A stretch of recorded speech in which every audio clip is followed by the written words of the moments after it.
what's up everyone, it's Sarah here. So today I wanted to talk about this beautiful book right here.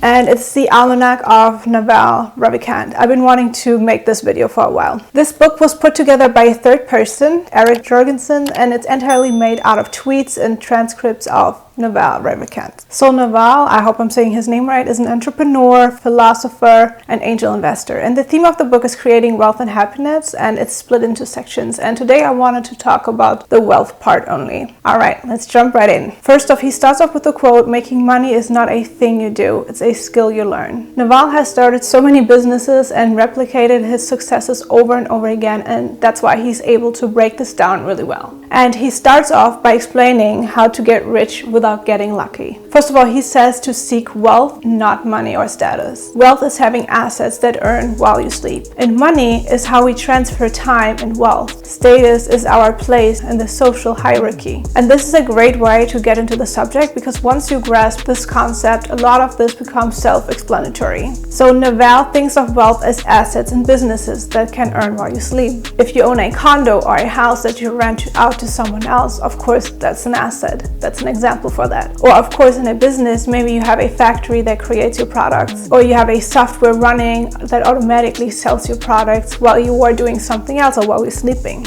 If you create something that society needs, you can get paid for your creation over and over again. And then of course whatever the product is that you created, you have to find a way to scale it and then to increase your output so that you make more money with it. So if you think of money just as a tool to transfer time, then of course it makes sense that you can't get rich renting out your time, working a regular job, because the day only has 24 hours and there is no scale to that. You can't scale time. If you can't scale, you're very limited in what you can create and the money that you can receive for your work. And that's why you must at least own a piece of business in order to get rich. Of course, there are exceptions, like for example, the major executives of like the big companies, or the people that sit on the boards of the big companies, or some financial jobs where people that work on Wall Street get like $1 million commissions and stuff like that. So of course it doesn't apply to those, but overall, bottom line, you have to at least own a piece of business to achieve financial freedom. That's the only way you can earn money while sleeping or on vacation or even after you're retired. The person who owns the business takes on all the risk, owns the debt, and of course the profits too. So the other person that gets hired by the owner has to sell their time, and whatever they produce in work output is tied to the input, so they can scale and create wealth that way. So maybe you don't know yet what is the best option for yourself and what to create yet. And the best way is to actually build specific knowledge. And of course you can learn a lot of things, but you have to also like what you're doing. And you can then use this specific knowledge to build something that society needs. And this can be any kind of thing. Maybe you're really good at selling, or maybe you know about dieting or marketing, and you can make a product out of that. No one can compete with you on being you. I love that quote. Most of life is a search for who you are and who needs you the most. And that's why it's so important that you enjoy whatever this is, because if you don't, then you're going to be outperformed by someone who does. You're going to be outperformed by someone who loves what they do. If you do any type of work just for the money, then you're just going to burn out eventually, and you're going to get sick of it, or you're just going to be miserable. And whatever you're working on, you want to just become the best of it. And it's really the best to incorporate things and skills that you're naturally good at, because you can just be more authentic. And whatever you feel or your product is, you can have your unique spin to it, and that's exactly why you want being in direct competition with anyone else. You're really only competing if you're doing the exact same as someone else, and that would mean that you are copying them. So don't copy anyone. If you stay true to yourself and you're being authentic and you're creating your own lane, it's going to be so much better. One of the most important parts in the whole book to me is how Naval breaks down how to build wealth through leverage. What is leverage in this case? Labor,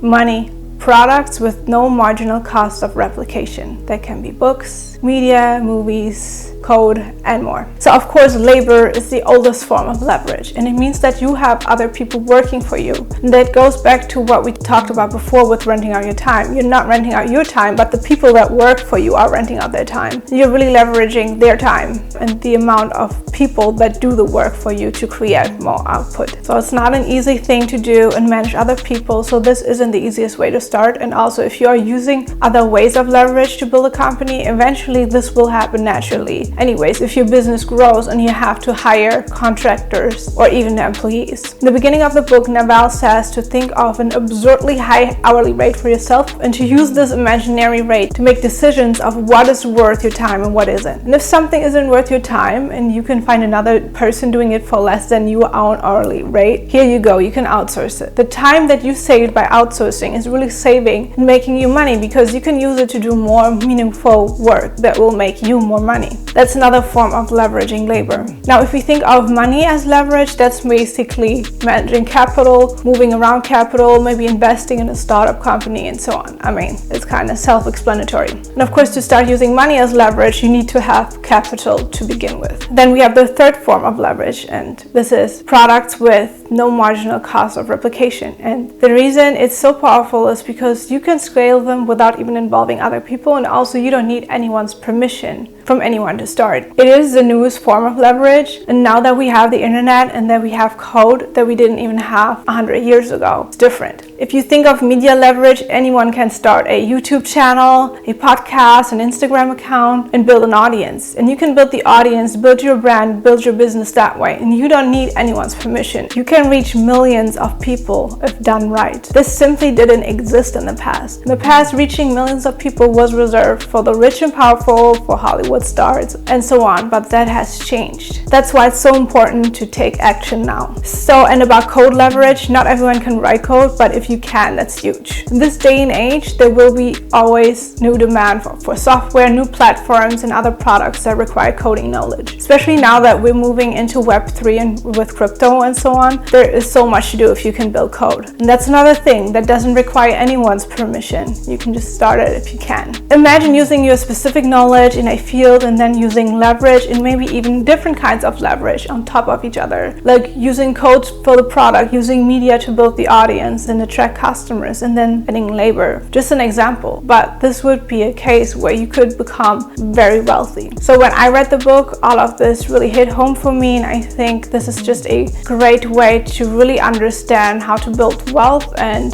those are some great pointers. And I'm gonna make more videos about this book. Let me know what you think in the comments, and I want to know if you read it and what you think of it. I just know that a lot of my business friends or other people that I see in the online space are all reading this book, and that everyone loves it, and I love it too. It's great. I'm actually just reading it the second time now to make the video because I first read it a year ago. Let me know your thoughts, and I'll see you in the next video.